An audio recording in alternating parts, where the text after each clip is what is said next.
Under the bright lights of Madison Square Garden, two very different warriors prepared to collide.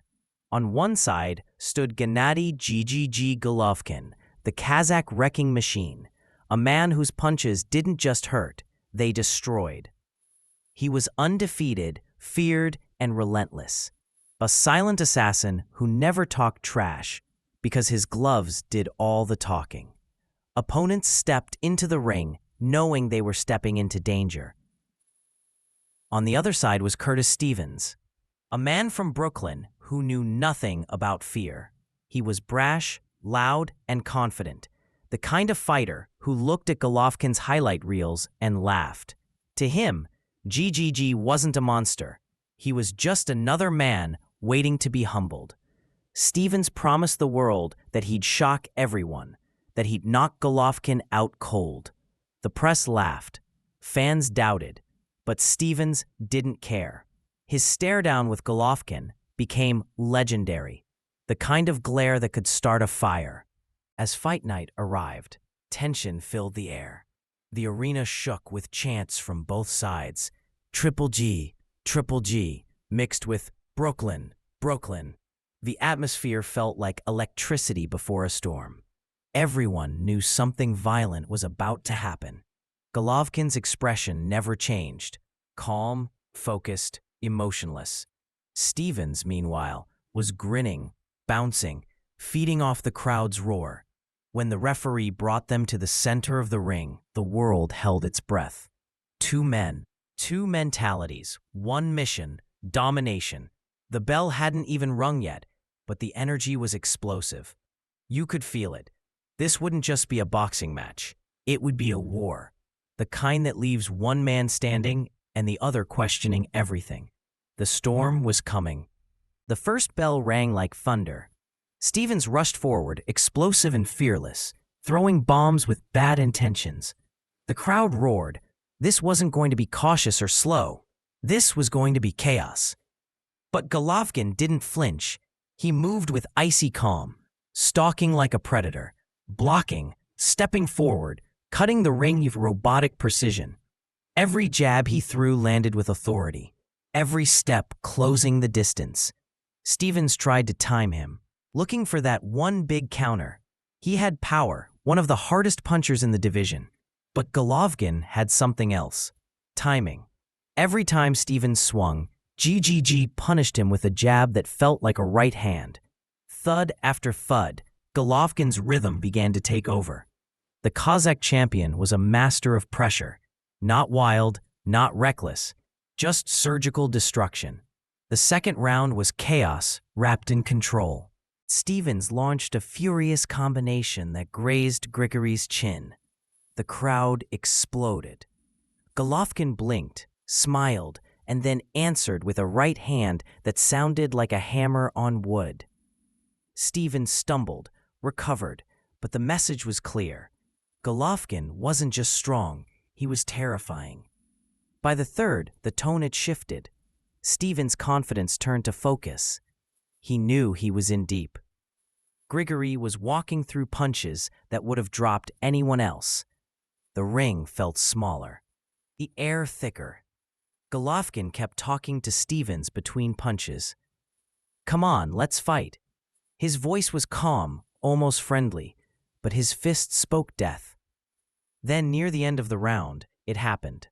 A short left hook from Golovkin detonated on Stevens' jaw. The Brooklyn warrior froze, eyes wide, and crashed to the canvas. The crowd gasped. The machine had landed.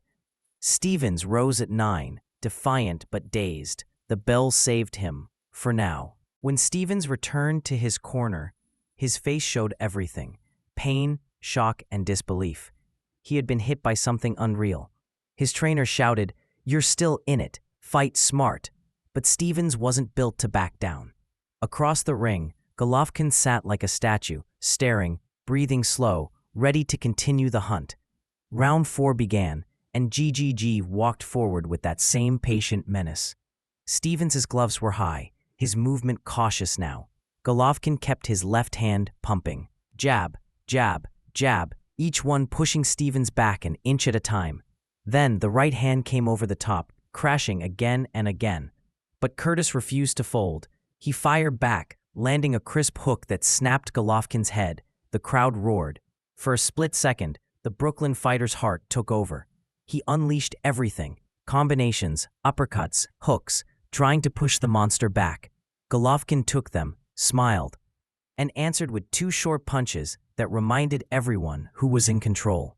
Still, Stevens's courage was undeniable. He didn't run, didn't quit, didn't hide. Every second became a test of survival and willpower. The commentators couldn't believe it.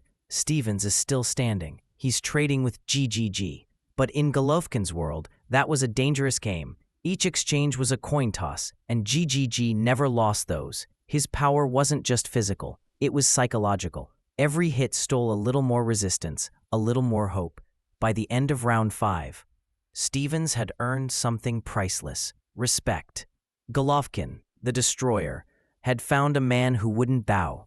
The crowd stood, chanting for both fighters. It was no longer a fight of dominance, it was a fight of hearts. By round 6, GGG was in complete control. He stalked Stevens like a lion tracking wounded prey. Every step was measured, every punch calculated. He didn't rush, he dismantled. Stevens fought back bravely, but every time he landed, Golovkin landed harder. Sweat and blood mixed under the arena lights. The crowd could feel the end approaching, but Stevens refused to go quietly. The middle rounds were brutal symphony. Golovkin's body shots echoed like thunder. Left hook to the ribs, right hand upstairs, double jab, precision from hell. Stevens was cornered, absorbing punishment, yet still firing back, his pride stronger than his pain. Each punch he threw said the same thing: I won't quit. But Golovkin was relentless. He didn't slow, didn't break rhythm, didn't lose focus. He cut off every escape route until Stevens had nowhere to go but the ropes. Then GGG unleashed, left hook, right uppercut, another left.